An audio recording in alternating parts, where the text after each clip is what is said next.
Salut à tous et bienvenue pour une nouvelle vidéo. Bon, je vous l'avais fait miroiter, j'ai un peu spoilé, vous avez vu une photo. J'ai tardé à vous le présenter parce que j'ai pas eu le temps. Et donc voici ce petit pilote R800S. Alors là c'est un peu particulier.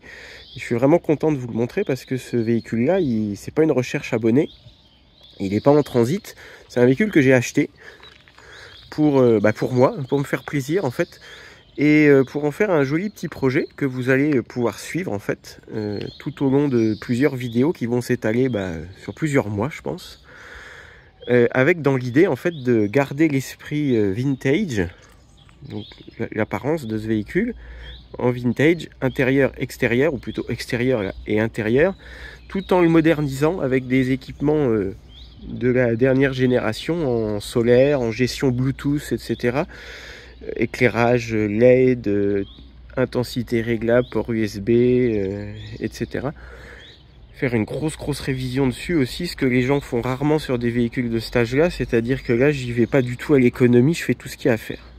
Donc, pourquoi j'ai pris ce véhicule? Déjà parce que j'aime beaucoup, vous le savez, les camping-cars de cette génération, ce sont ceux qui me parlent le plus.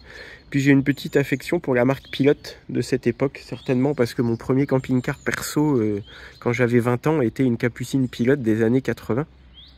Puis il faut dire aussi qu'ils sont bien construits, à ne pas trop confondre avec les pilotes d'aujourd'hui, même si je suis pas en train de dénigrer. Ce qu'il faut surtout dire, c'est que les pilotes de la génération 80-90 étaient faits pour durer.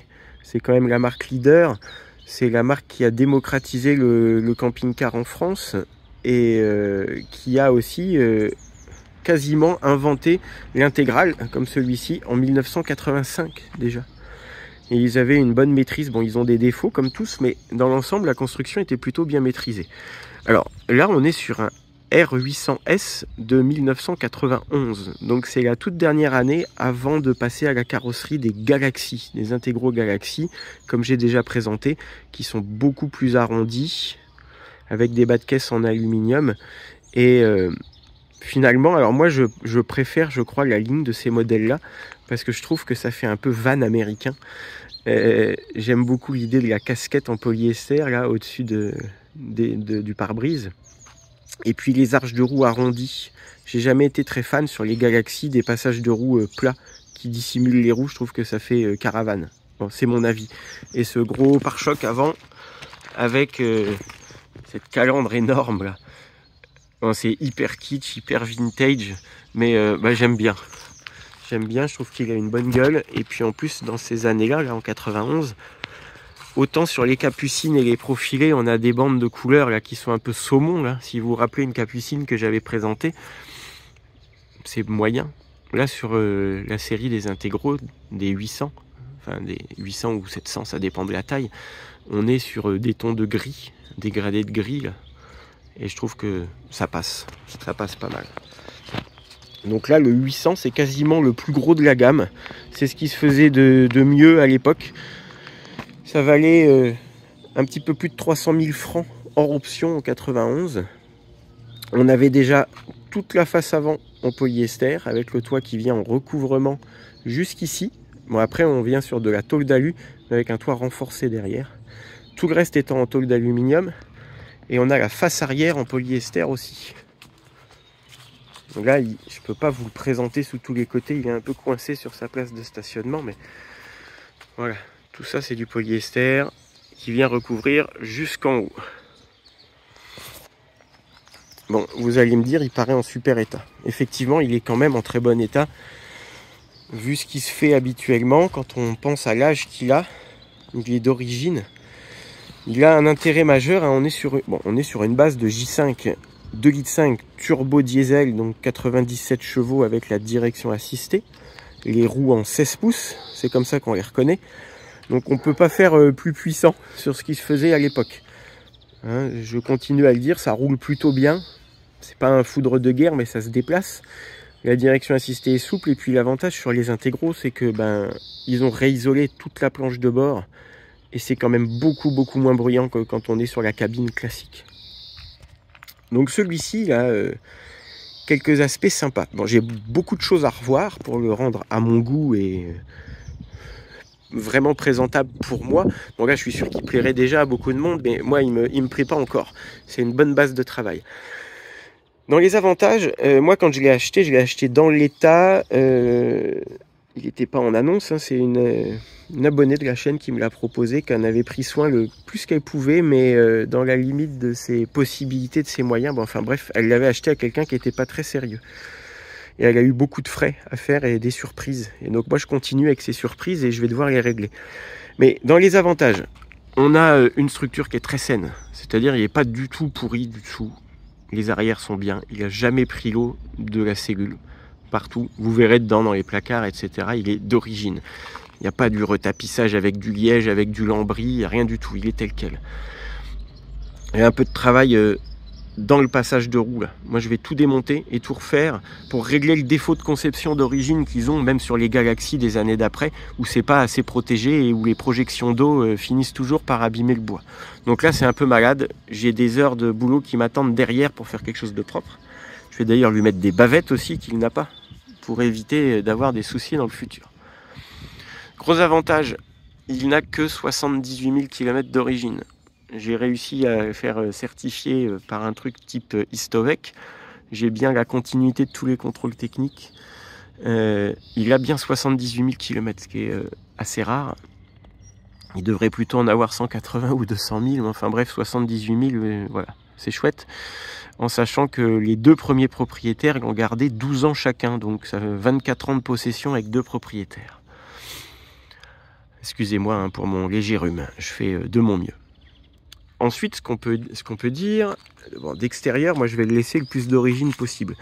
Je vais résoudre tout ce qui ne va pas, c'est-à-dire que je vais repeindre, là ça me plaît pas, je vais repeindre bas de caisse et pare-choc, parce que c'est un peu abîmé. Les joints avaient été refaits par un dégueulasse, et alors ça, moi, ça me fout hors de moi. C'est-à-dire qu'il est étanche, on ne peut pas reprocher, mais vous voyez la façon dont tout ça, ça a été géré. Vous allez me dire, il y en a plein qui sont comme ça, hein, ça n'empêche pas de les acheter. Ouais, mais moi, je trouve que c'est pas du boulot. Donc, je vais tout faire sauter et tout refaire. Je l'ai fait déjà là. Vous voyez sur cette partie-là, là. Ça, c'était une partie qui était dégueulasse, qui ressemblait à tout le reste. Donc, j'ai réussi à faire dégueulasse et propre. Donc ça va m'occuper un moment. Tout faire sauter, tout refaire, repeindre les bas de caisse, changer tous les joints cache-vis. Vous allez me dire que c'est superflu, mais je vais le faire. Je vais sûrement changer les grilles d'aération du frigo aussi, parce qu'elles sont correctes, mais moi elles me plaisent pas. Là ici on a un truc sympa. On a une prise extérieure pour le barbecue, une arrivée de gaz. Ça c'est chouette. Je vais refaire le couvercle bien blanc. J'ai déjà commencé un peu à travailler dessus, à vrai dire, j'ai déjà refait les jantes. J'ai repeint les jantes et les enjoliveurs. Ça lui donne un petit coup de frais hein, quand même. De ce côté-là, j'ai pas encore fait le côté gauche, c'était juste pour voir ce que ça donnait. Comme le petit test de joint, là ici, je voulais voir le rendu final pour me donner du courage. Donc maintenant, je vais me lancer dans tout le reste. En avantage sympa, il a des suspensions pneumatiques à l'arrière. JSA Assister Plus, donc on peut contrôler côté gauche et côté droit séparément. Et le kit barre anti-roulis JSA arrière et avant, qui d'ailleurs me donne du fil à retordre, parce que les cylindres blocs de la barre stabilisatrice que l'on aperçoit ici, la fameuse barre, voilà, ne sont pas disponibles. C'est une taille qui est un peu bâtarde, mais on va les trouver. Il a aussi des lames de renfort à l'arrière, donc je peux vous dire qu'en suspension, là, entre les lames, les suspensions pneumatiques et les barres anti-roulis, on ne peut pas faire mieux.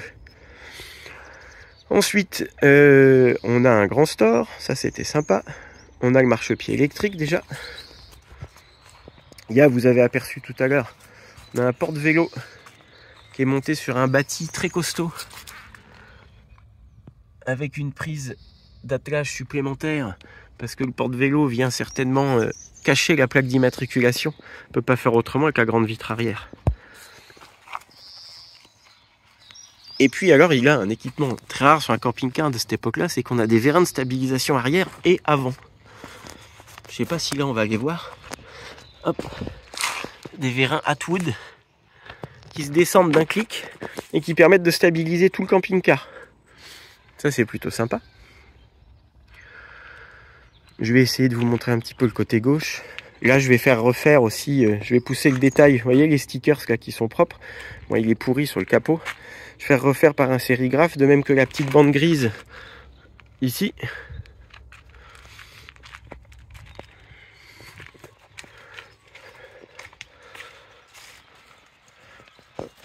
Voilà. Le côté gauche est aussi bien que le côté droit. On a de la chance, on n'a pas de déformation de carrosserie. Tiens, ici, douche extérieure. Hop.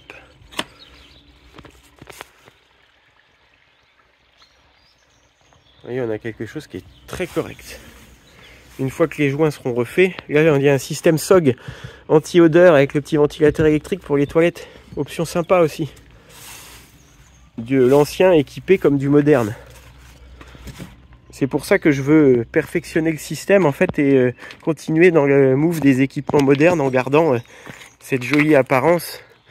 Je trouve qu'il y a quand même plus de gueule que les camping-cars actuels, moi. Mais bon, après, c'est que mon avis. Bon, on va passer à l'intérieur pour la visite. Parce que je vous doutais peut-être de la disposition quand vous voyez les fenêtres, là, les grandes fenêtres ici à côté de la cabine. Allez, je vous montre ça. Passe dedans. Alors vous allez voir, c'est assez sympa. Donc voilà pour la partie avant. On n'a pas beaucoup de lumière aujourd'hui. Je vais faire au mieux. Alors qu'est-ce qu'on a? On a un super avantage, moi je trouve. C'est qu'on a 4 places face route. Là je vous l'ai présenté en position apéro. Mais sinon évidemment les sièges se mettent droit. Vous avez des sièges identiques entre l'avant et l'arrière avec des accoudoirs. C'est les sièges d'origine avec le petit logo pilote incrusté.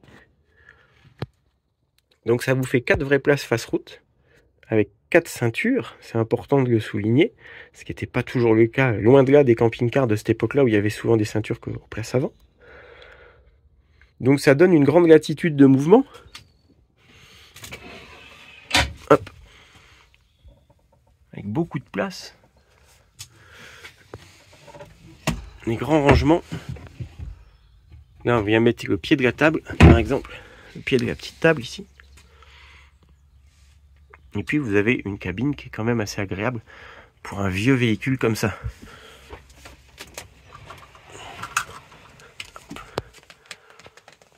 Donc on avait déjà une vitre électrique avec la porte en polyester. Imer pouvait pas en dire autant à l'époque, hein. Je le redis à chaque fois. Quand on compare la différence d'équipement et de technologie entre les Imer qui sont tant à la mode et si chers, l'habillage de tableau de bord, il est correct. Il n'y a rien qui s'est déformé, etc. On a ici à droite un grand rangement avec un bar, des prises de courant un petit peu partout, que ce soit 220 volts ou 12 volts. Je vous remonte le kilométrage.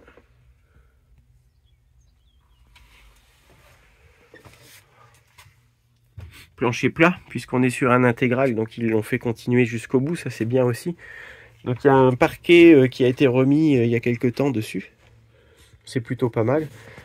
Là moi j'ai quelques travaux qui m'attendent aussi. Bon, je vous montrerai le lit après, qui est déjà avec une belle coque en polyester, avec les garnitures intégrées, et des éclairages, des spots orientables, des éclairages là-bas aussi. Je vous montre la suite et je vous explique pour les travaux.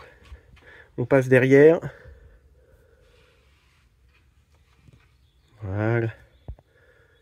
Ouais, on manque vraiment de lumière. Je vais allumer là et je vous explique. Alors, on a notre mobilier caractéristique des pilotes de ces années-là. Donc en bois massif sur les encadrements. Effet bateau. On a de la place. C'est un véhicule qui fait 6,30 m de long. Donc c'est très convivial. Ce grand salon en U à l'arrière, convertible en lit 2 places. 3 fenêtres hyper lumineux. Donc on a des stores à cassettes plus des petits stores vénitiens qui ont été remis en plus. La table a été retravaillée, c'est une ancienne table d'écolier. Et l'ancienne propriétaire avait joliment fait ça, avec des coussins faits sur mesure. Un bel habillage, c'est très convivial. Enfin, moi je trouve. Ce que je peux vous montrer aussi, elle avait refait la tapisserie ici, là, style vintage un petit peu. Je trouve que ça s'accorde bien avec l'esprit du véhicule. On aime ou on n'aime pas, mais marié avec le sol et les coussins, et puis les boiseries, ça passe pas mal. Donc on a une grande penderie qui est là. On a beaucoup d'avantages là, c'est qu'on a un chauffage qui est tout neuf. Dernière génération, enfin, il se fait toujours ce modèle de Truma, donc à air pulsé, il est neuf. Hein. Cherchez pas, c'est neuf. Le boiler qui chauffait l'eau qui était en dessous là, dont on ne trouve plus les pièces, a été supprimé. Et il a été remplacé, et ça j'aime beaucoup, par un chauffe-eau instantané à allumage électronique avec l'affichage de la température même.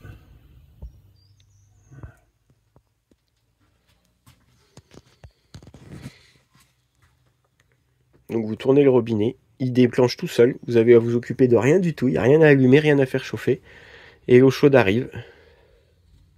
Donc ça c'est un bel équipement neuf. On a des placards partout. Vous voyez l'état à l'intérieur.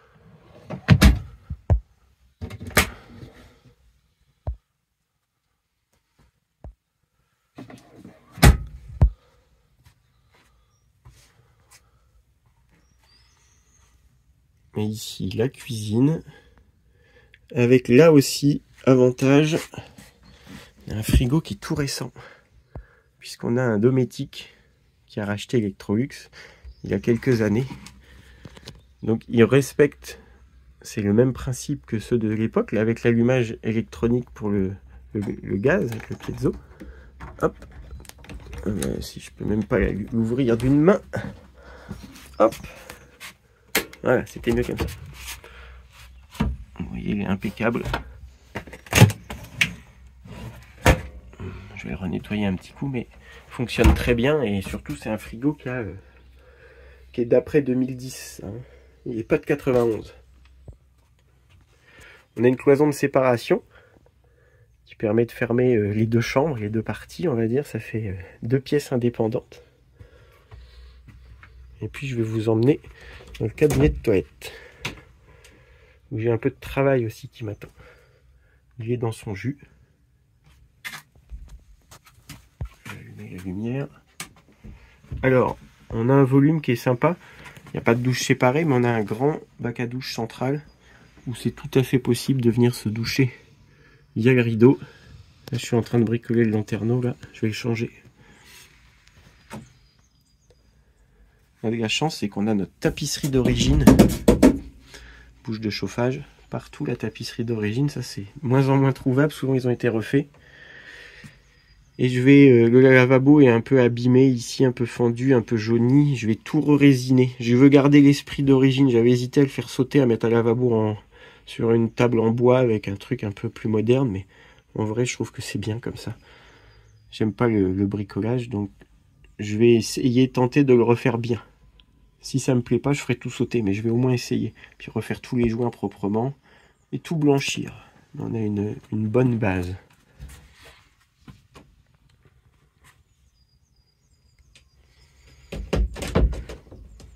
Alors, ce que je vous propose maintenant, c'est que je vais descendre le lit à l'avant. Et je vais vous montrer ça.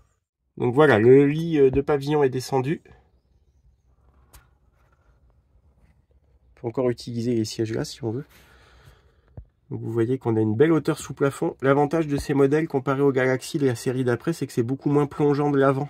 Donc on a une belle garde au toit pour deux, malgré ce gros matelas et le semi-halate. Et un lanterneau indépendant. Ça c'est bien aussi.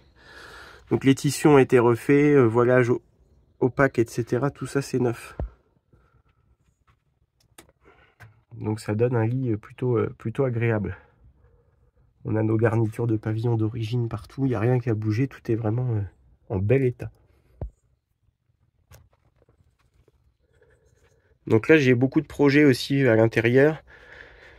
Je vais fignoler la pose du parquet qui me plaît pas trop, je vais refaire des joints, etc. Et là vous voyez ici, les montants de ceinture. Et ça, le coffrage là, du coffre à gaz, c'était de la moquette qui a été enlevée, qui devait être abîmée. J'ai racheté de l'Alcantara, je vais tout refaire en Alcantara gris. Ça va être propre. Ici, on va passer sur un ruban d'éclairage à LED. Je vais sûrement rajouter des petites pochettes de rangement, pratique aussi. Et puis là, c'est pareil, je vais refaire tous les joints qui ont été faits par un dégueulasse. C'est dommage. Je vais tout enlever, tout refaire. Changer tous les éclairages. Éclairage à LED réglable avec des modulateurs d'ambiance. Certainement ici tout autour aussi. J'en profite pour vous montrer, on a du super son à l'arrière parce qu'on a 2 beaux haut-parleurs qui font caisson de base dans les coffres en bois. Ici, je vais installer la prise USB. Et j'ai prévu, je retourne dehors, on y verra plus clair. Dans les grosses modifs que je vais faire aussi, je change tout le solaire parce qu'il est équipé là, avec un panneau qui est très mauvais. Le régulateur, il est nul aussi. Je viens de commander, je mets du bon Victron. On va passer en 175 watts Victron avec un régulateur MPPT Bluetooth Victron aussi. Donc vous pouvez contrôler avec le smartphone vos charges de batterie, voir où vous en êtes. Également en mécanique, je vais faire du boulot dessus, je vais le mettre à jour parce que autant il a 4 pneus neufs, déjà une distribution qui est faite. On a des freins avant qui sont neufs avec même des étriers de frein et des durites de frein, tout ça c'est neuf. Mais par contre, j'ai tous les cylindres blocs qui sont morts. J'ai essoufflé de cardan pas terrible, j'ai un sointement à la direction aussi, donc je vais refaire une durite sur mesure. Ça coûte un bras, mais une durite renforcée, comme ça il n'y aura plus jamais de fuite. Et puis j'ai le radiateur moteur qui est pas terrible. Donc je ne veux pas le laisser comme ça. Donc ça va imposer de tomber toute la face avant là pour monter le neuf parce que sinon ça rentre pas. Tomber la traverse derrière là. Et comme tout ça, ça a été déjà un peu bricolé, pas terrible, on va en profiter. Donc je vais refaire le pare-choc, le réparer, repeindre, changer toute la visserie. On a la traverse derrière, je vais la traiter aussi. Enfin bref, j'ai de quoi m'occuper pour un petit moment. Mais l'idée c'est vraiment de sortir un beau véhicule qui sort du lot. D'en faire un joli projet à vous faire suivre. Et puis potentiellement il sera à vendre hein, de toute manière une fois terminé, avec des dizaines d'heures à passer dessus. Moi j'en ai, c'est un challenge, hein, je m'amuse avec un peu, mais il sera à vendre certainement en mai ou juin. On en reparlera à ce moment-là. Me demandez pas à quel prix, j'en ai encore aucune idée pour le moment. Tout ce que je sais, c'est qu'il sera, je vais pas le donner, hein, ça va pas être les camping-cars à micro prix comme ceux que vous avez vus précédemment. Là, on va être sur du vintage de très bonne qualité avec beaucoup d'équipements revus. Vous voyez qu'à l'intérieur, tout est neuf déjà. Imaginez chauffage, chauffe-eau, frigo, tout le solaire, tous les trains roulants, le mécanique révisé, etc. Et à ma façon. Donc... je vous le donnerai pas, c'est sûr, mais il sera dans une tranche de budget honnête et raisonnable quand même. Faut pas déconner non plus. Voilà, j'espère que ce véhicule-là vous aura plu et puis que vous me suivez dans le projet et que vous aurez plaisir à voir les prochaines vidéos de mise à jour, de nettoyage, d'équipements supplémentaires, etc. N'hésitez pas à intervenir pour me dire « Ah bah ton idée là elle est pas mal » ou « Celle-ci, bof, moi je verrais plutôt ça ». N'hésitez pas, tout en gardant à l'idée que mon but c'est vraiment pas de le dénaturer et de le garder le plus possible en apparence d'origine tel qu'il a été sorti des usines pilotes en 1991. Voilà, allez je vous dis à bientôt, prenez soin de vous, bye bye.